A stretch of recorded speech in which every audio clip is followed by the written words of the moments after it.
Salam sejahtera buat kita semuanya. Selamat jalankan hidup.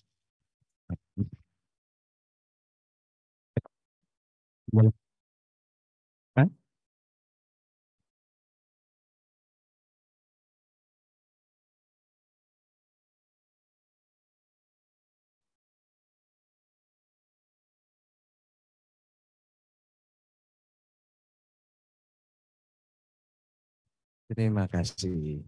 Ya, terima kasih. Baik, saya akan menjelaskan juknis lomba pantomim di jenjang sekolah menengah pertama SMP.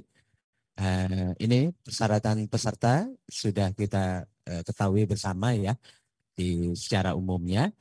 Saya akan lanjut ke materi lomba.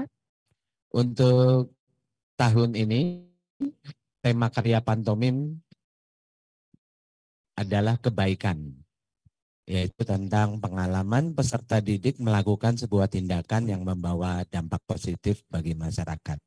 Temanya pantomim kebaikan, dan materi pantomim yang ditampilkan berakar pada budaya bangsa Indonesia dan sama tidak menyinggung paras ya.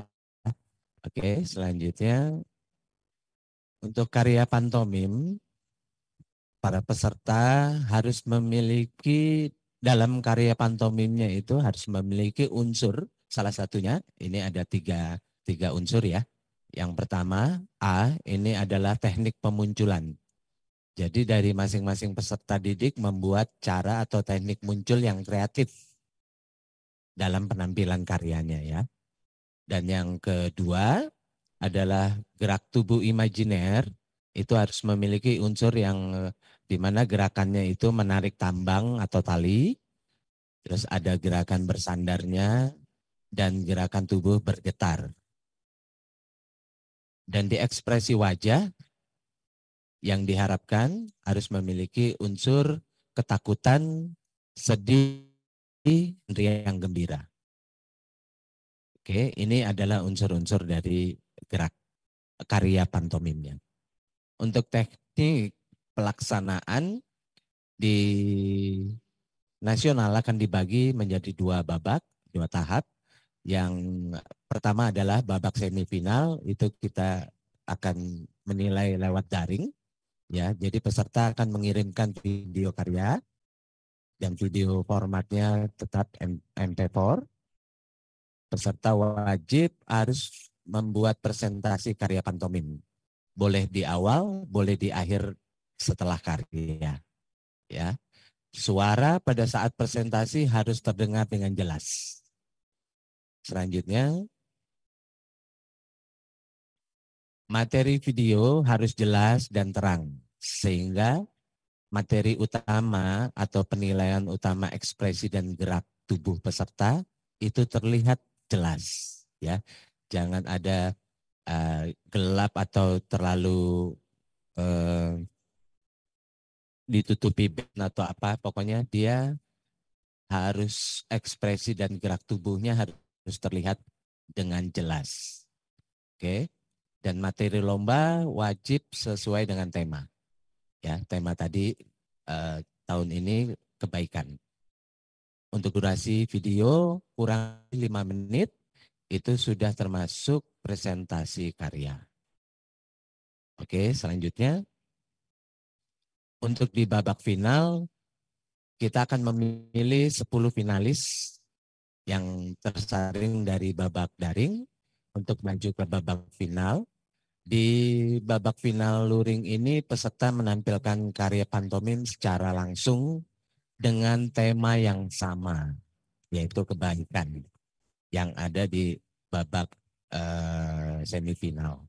Dan karyanya boleh sama, gerakannya sama, ceritanya sama, atau boleh dikembangkan atau dimaksimalkan karyanya untuk di babak finalnya. Untuk durasi di babak final kurang lebih 8 menit, itu sudah termasuk pengenalan kelompok dan presentasi karya di atas panggung.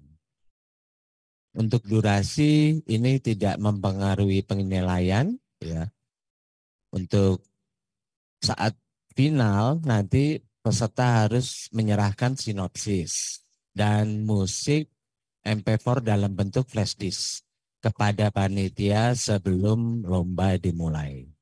Lalu peserta diwajibkan menggunakan kostum yang mempunyai unsur adat daerah masing-masing dan peserta tampil sesuai nomor urut undian yang diundi pada saat penjelasan teknis.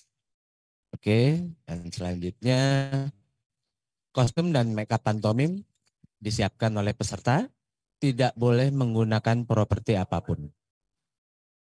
Lalu peserta wajib mengikuti tahap aksi dan reaksi bersama Dewan Juri yang nantinya akan live secara langsung. Kita akan melihat kemampuan spontanitas, kreativitas peserta didik saat bermain dengan Dewan Juri. Lalu orientasi pentas dipergunakan untuk menguasai panggung pementasan. Kita akan memberi waktu sebelum lomba untuk peserta didik melihat atau mencoba pentas untuk latihan sebelum lomba.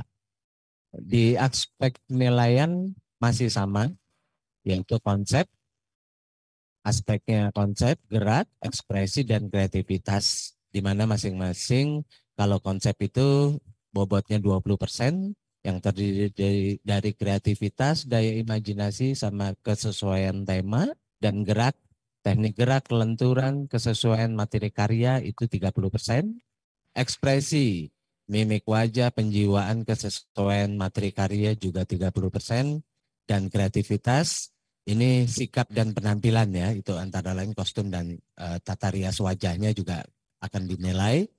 Kekompakan pastinya, kesesuaian materi karya juga kurang lebih 20%. Baik, sekian penjelasannya. Mudah-mudahan adik-adik semua siap berlomba dan jangan lupa tetap semangat. Ya, terima kasih.